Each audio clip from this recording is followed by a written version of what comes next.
வணக்கம்.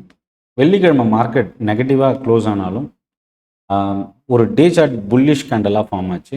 அதுக்கு அடுத்த நாளான இன்னைக்கு கிஃப்ட் நிஃப்டி ஓப்பனிங்லேயே ஒரு 170-180 பாயிண்ட்ஸ் வந்து ஒரு கேப் அப் ஓப்பனிங் சிக்னல் வந்தது.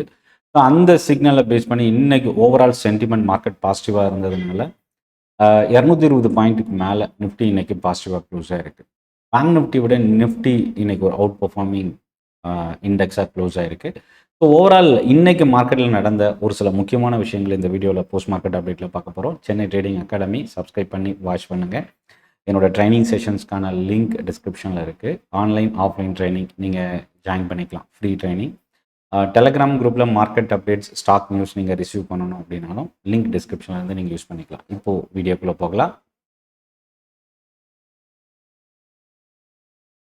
ஃபஸ்ட்டு விஷயம், இன்னைக்கு மார்க்கெட்டில் இன்க்ரீஸ் ஆனதுக்கு முதல் காரணம் என்னன்னா, அமெரிக்கா ஈரானோட இந்த போர் இப்போது கிட்டத்தட்ட கொஞ்சம் டெம்பரவரியாக கொஞ்சம் ரிலாக்ஸ் ஆகிருக்கு, இல்லை ஒரு பாஸ் பட்டனை ப்ரெஸ் பண்ணியிருக்கு அப்படின்னு சொல்லலாம்.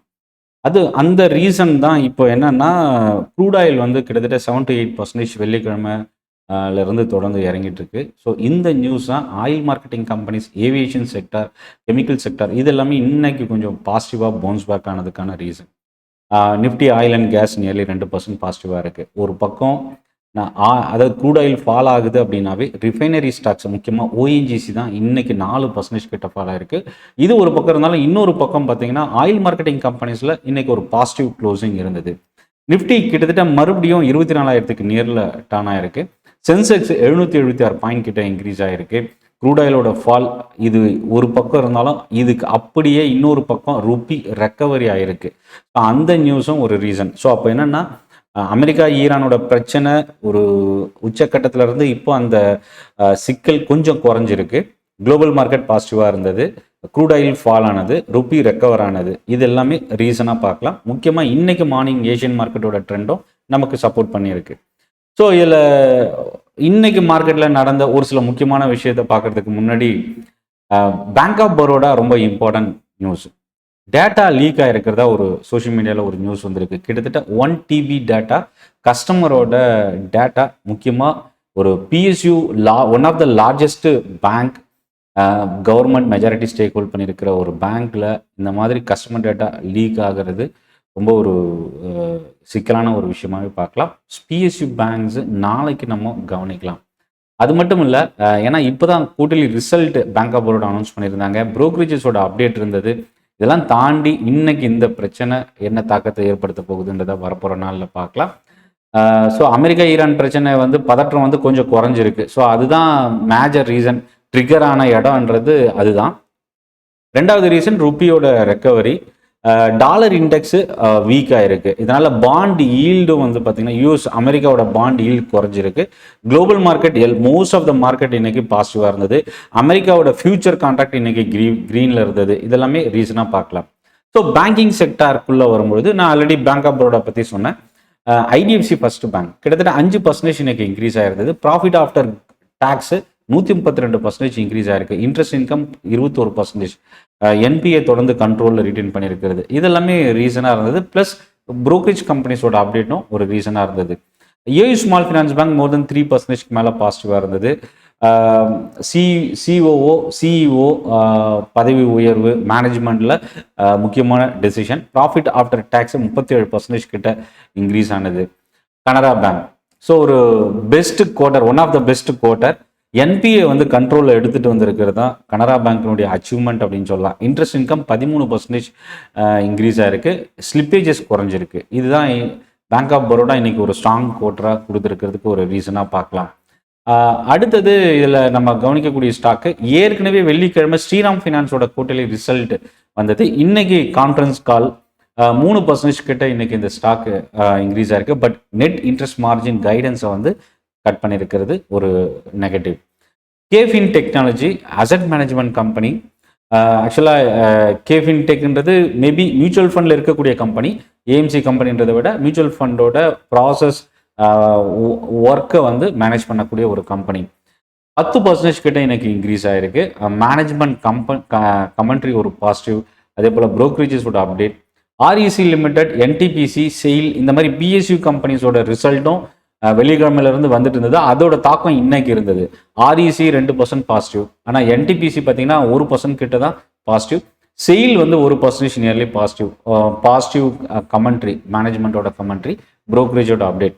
ஸ்டீலில் வந்து 2 கம்பெனிஸோட ரிசல்ட் இம்பாக்ட் இன்னைக்கு இருந்தது. ஒன்று ஜிண்டால் ஸ்டீல், இன்னொன்று செயில். ரெண்டுமே இன்னைக்கு பாசிட்டிவாக இருந்தது. ஜிண்டால் ஸ்டீல் நியர்லி 3% கிட்ட இன்க்ரீஸ் ஆச்சு. அடுத்தது ரியல் எஸ்டேட் பக்கம் வரும்போது லோதா டெவலப்பர்ஸ் கிட்டத்தட்ட 5% இன்னைக்கு இன்க்ரீஸ் ஆயிருக்கு. ப்ராஃபிட் 2 மடங்கு இன்க்ரீஸ் ஆயிருக்கு year on year. Quarter on குவார்டரும் இம்ப்ரூவ் ஆயிருக்கிறது ஒரு பாசிட்டிவ். டாடா கன்சூமர் எஃப்எம்சிஜியில் இன்னைக்கு ஒரு positive closing nearly 2%. Quarterly result last week கொடுத்துருந்தது எண்டில். அதே போல் லாரஸ் லேப் ஃப்ரைடேவோட ரிசல்ட்டு, புரோக்கரேஜோட அப்டேட் இதெல்லாமே சேர்ந்து இன்னைக்கு கிட்டத்தட்ட 7% கிட்ட இன்க்ரீஸ் ஆயிருக்கு. எஸ்பிஐ கார்ட்ஸோட ரிசல்ட் ஆல்ரெடி வந்தது. கான்ஃபரன்ஸ் கால் கமெண்ட்ரி கிட்டத்தட்ட 4% இந்த ஸ்டாக் இன்னைக்கு இன்க்ரீஸ் ஆயிருக்கு. எஸ்பிஐ மியூச்சுவல் ஃபண்டில் ஒரு முக்கியமான நியூஸ் என்னன்னா, சிபிஓ அப்பாயின்மெண்ட் கொடுத்துருது. மேனேஜ்மெண்ட் ஒரு சில சேஞ்சஸ் இன்னைக்கு பண்ணியிருக்கிறது ஒரு அனௌன்ஸ்மெண்ட். ஆனால் 1% இந்த ஸ்டாக் இன்னைக்கு இறங்கியிருக்கு. ரிசல்ட் பிளஸ் புரோக்கரேஜோட அப்டேட், மேனேஜ்மெண்ட் கமெண்ட்ரி இதெல்லாம் சேர்ந்து இன்னைக்கு இந்துஸ்தான் ஜிங்க் ஒரு ஸ்லைட் நெகட்டிவாக க்ளோஸ் ஆயிருக்கு. ஸ்டெர்லைட் டெக்னாலஜிஸ் ஆரம்பத்தில் இன்க்ரீஸ் ஆகிருந்த இந்த ஸ்டாக்கு, பட் ஆனால் ரிசல்ட்டோட இம்பாக்ட் க்ளோசிங்கில் 1.5% கிட்ட டவுனில் முடிஞ்சிருக்கு. கன்காரோட management commentary plus quarterly result, புரோக்கரேஜோட அப்டேட் இதெல்லாம் சேர்ந்து இன்னைக்கு 7% இன்க்ரீஸ் ஆயிருக்கு. கிரெடிட் ஆக்சஸோட ரிசல்ட் 5% இன்னைக்கு பாசிட்டிவ். இல்லை நெகட்டிவ் சைடில் பார்த்தீங்கன்னா new India assurance company slippages வந்து பார்த்தீங்கன்னா ஒரு இம்பார்ட்டன்ட் ரீசனாக பார்க்கலாம். ஒன்று. ரெண்டாவது ப்ரீமியம் இன்கம் வந்து இன்க்ரீஸ் ஆகிருக்கு. அது வந்து பாசிட்டிவாக இருந்தாலும் ஸ்லிப்பேஜஸ் தான் மேஜர் லாஸாக இவங்க கொடுத்துருக்குறாங்க. நியூ இந்தியா அஷூரன்ஸ் வந்து இன்னைக்கு 4% கிட்ட நெகட்டிவ். ஜென் டெக்னாலஜியோட ரிசல்ட்டும் 5% இன்னைக்கு இறங்கியிருக்கு. சக்தி பம்ப்ஸ் 4% ஃபால் ஆயிருக்கு. ஐநாக்ஸ் கிரீன் என்சிஎல்டியோட அப்ரூவல், அக்வசிஷனுக்கான அப்ரூவல் இஷ்யூ பண்ணியிருந்தது. இன்னைக்கு 4% பாசிட்டிவ். 5 ஸ்டார் பிஸ்னஸ் ஃபினான்ஸ் 1% இறங்கியிருக்கு குவார்டர்லி ரிசல்ட்னால. பிர்லா கார்பரேஷன் கிட்டத்தட்ட 5% இந்த ஸ்டாக் வந்து இன்னைக்கு இறங்கியிருக்கு.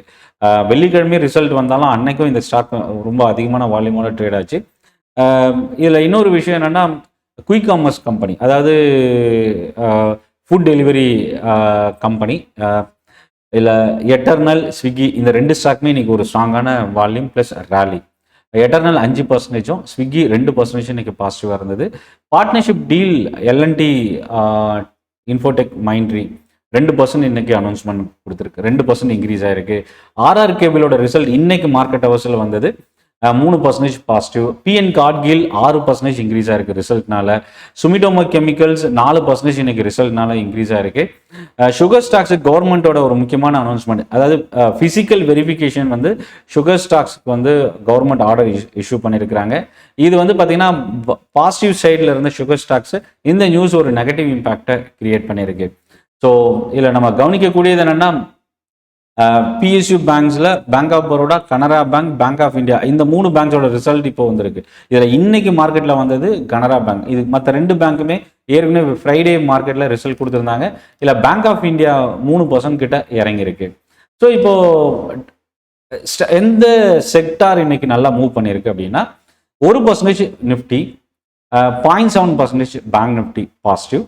இல்லை மோர் தென் 1% மேலே மிட் கேப் அண்ட் ஸ்மால் கேப்பில் இன்னைக்கு பையிங் இருந்தது. இல்லை பார்த்தீங்கன்னா ஃபர்ஸ்ட் ஹாஃபில் மிட் கேப்பில் பெரிய அளவுக்கு மொமெண்டம் இல்லை, பட் செகண்ட் ஹாஃபில் இருந்தது. 3 செக்டார் இன்னைக்கு மோர் தென் 2% இன்க்ரீஸ் ஆயிருந்தது. ஐடி, மீடியா, ரியல்டி இண்டெக்ஸ் இந்த 3 செக்டார் மோர் தென் 2% இன்னைக்கு பாசிட்டிவாக இருந்தது. இல்லை மீடியாவில் பார்த்தீங்கன்னா பிவிஆர் ஐநாக்ஸோட ரிசல்ட் இம்பாக்ட் தொடர்ந்து இன்னைக்கும் லாஸ்ட் வீக்கும் ரேலி இருந்தது. இன்னைக்கும் மோர் தென் 5% இன்னைக்கு இன்க்ரீஸ் ஆயிருந்தது. அதே போல் ஐடி செக்டாரில் ஓஎஃப்எஸ்எஸ், இன்ஃபோசிஸ், கோஃபோர்ஜ் இந்த ஸ்டாக்ஸ்லாம் மோர் தென் 3 to 4% இன்னைக்கு பாசிட்டிவாக இருந்தது. ஸ்மால் கேப்பில் பார்த்தீங்கன்னா கேஃபின் டெக்னாலஜி தான் டாப் கெய்னர் 11%, அதாவது 10%க்கு மேலே இன்னைக்கு இன்க்ரீஸ் ஆயிருக்கு. அடுத்து Redington, PPL pharma, Piramal pharma, Anand Raj இந்த ஸ்டாக்ஸ்லாம் மோர் தென் 5%. நெட்வெப் டெக்னாலஜியும் நியர்லி 5% கிட்ட இன்னைக்கு இன்க்ரீஸ் ஆயிருக்கு. ரியல் எஸ்டேட்டில் பிரிகேட் வந்து 3% கிட்ட இன்னைக்கு பாசிட்டிவாக இருந்தது. இல்லை நெகட்டிவ் சைடுன்னு பார்த்தீங்கன்னா Aegis logistics, MRPL, PWL, G shipping, Nuvama இந்த ஸ்டாக்ஸ்லாம் மோர் தென் 3% கிட்ட இன்னைக்கு ஃபால் ஆயிருக்கு. 73 ஸ்டாக் மிட் கேப்பில் பாசிட்டிவ், 27 ஸ்டாக் இன்னைக்கு நெகட்டிவ். இதில் மிட் கேப்பில் முதல் இடத்துல லாரஸ் லேப். நான் ஆல்ரெடி என்னோட டெலகிராம் குரூப்லேயும் நான் ஷேர் பண்ணியிருக்கேன். லாரஸ் டாப்போட ரிசல்ட் இம்பாக்ட். அதே போல் கண்கார் 2வது இடத்துல nearly 7%. AU small finance bank 5% இன்னைக்கு ஒரு ஸ்ட்ராங் வால்யூம். அதே போல் ஐடிஎஃப்சி ஃபர்ஸ்ட் பேங்க்கே நான் மார்க்கெட் ஓப்பன் ஆகிறதுக்கு முன்னாடி அப்டேட் பண்ணியிருந்தேன், ரொம்ப ஒரு ஸ்ட்ராங் ரிசல்ட். மேபி டெலகிராம் குரூப்பில் நீங்கள் இல்லை அப்படின்னா லிங்க் டிஸ்கிரிப்ஷனில் இருக்குது, கிளிக் பண்ணி ஜாயின் பண்ணிக்கங்க. எஸ்பிஐ கார்ட்ஸு ரொம்ப அதிகமாக ஃபால் ஆகிருந்த இந்த ஸ்டாக் இப்போ பவுன்ஸ் பேக் ஆகிருக்கு. பிஸ்னஸ் அப்டேட், அதுக்கப்புறம் ரிசல்ட்டு, ப்ரோக்கரேஜோட அப்டேட், இதெல்லாமே ஒரு காரணமாக பார்க்கலாம். LNT finance, Hindustan petroleum, Coforge, Prestige, இந்த ஸ்டாக்ஸ்லாம் மிட் கேப்பில் இன்னைக்கு மோர் தென் 3% இன்னைக்கு இன்க்ரீஸ் ஆயிருந்தது. Bank Nifty 10 stock positive, 4 stock negative. Bank நிஃப்டியில் இல்லை மோர் தென் 5%, பார்த்தீங்கன்னா 2 ஸ்டாக் இன்னைக்கு இன்க்ரீஸ் ஆயிருக்கு. ஒன்று AU small finance bank, IDFC first bank. அதுக்கு அடுத்த 3வது இடத்துல கனரா பேங்க் 1% மட்டுமே இன்னைக்கு பாசிட்டிவாக க்ளோஸ் ஆயிருக்கு. நிஃப்டி 50ல் டாப் லூசர் அப்படின்னா ஓஎன்ஜிசி தான், 4% கிட்ட இறங்கியிருக்கு. மற்ற எந்த ஸ்டாக்கும் 1%க்கு மேலே இன்னைக்கு நெகட்டிவாக போகலை. ஹெச்டிஎஃப்சி லைஃப், ஹெச்டிஎஃப்சி பேங்க் இதெல்லாமே 0.3, 0.4% மட்டுமே டவுனில் இருந்தது. டாப் கெய்னரில் எட்டர்னல் இன்னைக்கு 5%. இண்டிகோ, இந்த அமெரிக்கா ஈரானோட பதற்றம் குறைஞ்சிருக்கிறது, இண்டிகோ இன்னைக்கு 5% மேலே இன்க்ரீஸ் ஆயிருக்கு. அதுக்கு அடுத்த இடத்துல பார்த்தீங்கன்னா பஜாஜ் ஃபினான்ஸ் ரொம்ப ஒரு பாசிட்டிவ் ரேலி, மோர் தென் 3% இன்னைக்கு இன்க்ரீஸ் ஆயிருந்தது. Infosys, Max healthcare, Shriram finance, Asian paint. So அப்போ என்னன்னா இந்த க்ரூட் ஆயிலோட ஃபால் ஒரு மேஜர் ட்ரிகராக இருந்திருக்கு. இன்னைக்கு இண்டிகோ இன்க்ரீஸ் ஆயிருக்கு, ஏஷியன் பெயிண்ட் இன்க்ரீஸ் ஆயிருக்கு. Oil marketing companies, Hindustan petroleum, Bharat petroleum, IOC, இந்த ஸ்டாக்ஸ்லாம் இன்னைக்கு பாசிட்டிவாக டர்ன் ஆயிருக்கு. நிஃப்டி 50 ஒரு ஸ்மால் பாடி புல்லிஷ் கேண்டல் இன்னைக்கு கிட்டத்தட்ட இன்னைக்கு பார்த்தீங்கன்னா 229 பாயிண்ட் இன்னைக்கு positive. Nearly 394 point bank Nifty இன்னைக்கு பாசிட்டிவ். பட் நிஃப்டி பேங்க் நிஃப்டியை விட ஒரு அவுட் பர்ஃபார்மிங் இண்டெக்ஸாக இன்னைக்கு முடிஞ்சிருக்கு. பட் ஆனால் small and mid cap stock செலக்டிவாக, முக்கியமாக குவார்ட்டர்லி ரிசல்ட்டை பேஸ் பண்ணி இன்னைக்கு செலக்டிவாக ஒரு பையிங் டர்ன் ஆயிருந்தது. வரப்போகிற அடுத்தடுத்த ட்ரேடிங் செஷனை பொறுத்த வரைக்கும் நாளைக்கு மந்த்லி எக்ஸ்பைரி, ஸோ வாலட்டிலிட்டிக்கு பஞ்சம் இருக்காது. ஆப்ஷன் ட்ரேடர்ஸ் இன்னைக்கு பார்த்தீங்கன்னா ஓப்பனிங்கில் ஒரு 130, 150 பாயிண்ட்ஸ்க்குள்ளே ப்ளஸில் ஓப்பன் ஆன மார்க்கெட், அந்த 240, 250க்குள்ளே அந்த 100 பாயிண்ட்ஸ்க்குள்ளே தான் ஒரு வாலட்டைல் இருந்தது. ஸோ இன்னைக்கு ஆப்ஷன் ரைட்டருக்கும் ஒரு பெனிஃபிட் டேவாக இருந்திருக்கும். அதே போல் ஆப்ஷன் பையருக்கும் வந்து இன்னைக்கு ஒரு பெனிஃபிட், 2 பேருக்குமே லாங் அண்ட் ஷார்ட் 2 போர்ஷன் வச்சுருந்தவங்களுக்குமே இன்னைக்கு பெனிஃபிஷியலாக இருந்திருக்க வாய்ப்பு இருக்குது. ஸோ பட் பெரிய லார்ஜ் மொமெண்டம், லார்ஜ் ரேஞ்சுக்குள்ள மொமெண்டம் இன்னைக்கு இல்லை நிஃப்டியை பொறுத்த வரைக்கும். பட் அதே மாதிரி பேங்க் நிஃப்டியில் ஹெச்டிஎஃப்சி பேங்க் ஒரு பக்கம் நெகட்டிவாக இருந்தாலும் இன்னொரு பக்கம் மோஸ்ட் ஆஃப் த பேங்க்ஸ் கொஞ்சம் கை கொடுத்தது. பேங்க் நிஃப்டி கொஞ்சம் பெரிய அளவுக்கு ஃபால் இல்லாமல் பாசிட்டிவாக க்ளோஸ் ஆகிறதுக்கு ஹெல்ப் பண்ணியிருக்கு. இந்த வீடியோ உங்களுக்கு யூஸ்ஃபுல்லாக இருக்கும் அப்படின்னு நினைக்கிறேன். சென்னை ட்ரேடிங் அகாடமி சப்ஸ்கிரைப் பண்ணி வாட்ச் பண்ணுங்கள். டெலகிராம் குரூப்போட லிங்க் டிஸ்கிரிப்ஷனில் இருக்குது, கிளிக் பண்ணி மார்க்கெட் அப்டேட், ஸ்டாக் நியூஸ் இதை நீங்கள் ரிசீவ் பண்ணலாம். நன்றி, வணக்கம்.